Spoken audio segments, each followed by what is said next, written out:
কিরে, বিড়ির গন্ধ কয়কে কিলাসে? বিড়ি খেয়ে ঢুকছে কিলারে কিলাসে? স্যার, আমি তো বিড়ি খাই নেই, খাইছে মনে হয় ওরা। দেখেন ওর কাছে শুই না।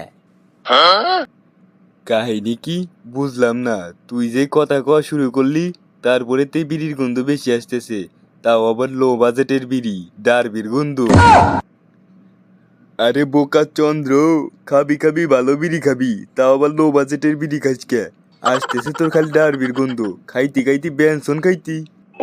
স্যার, আমার কাছে টাকা ছিল কম, এর জন্যই স্যার আমি ডারবি খাইছি।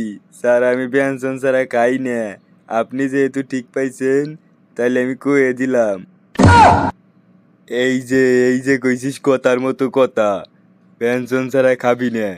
ডারবি কিসের জন্য খাবি? টা নাই তাতে কি হয়েছে? তুই আমার কাছে চাইতি, আমি তোরে দিতাম 20টা।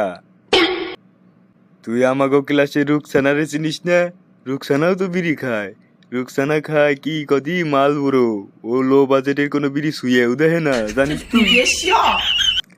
হ স্যার, জানি তো। রুকসানার আমি সেই দিনকে মালবড়ো খাইছিলাম, ও আমারে ফাউ ফাউ খাওয়াইছিল। স্যার, তাইলে চলেন দুই ভাই যে দুইটা বেনসন টান দে আসি।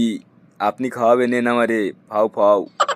আরে বুকা চন্দ্র, যখন আবার আমি কেউরে খাওয়াবার যাই তখন আমি আবার ডারবি খাই। আমি আবার ফাউ ফাউ খাইলে আবার বেনসন খাই। কয় কি স্যার, আমার মাথায় বাড়ি দিয়ে দিল স্যার।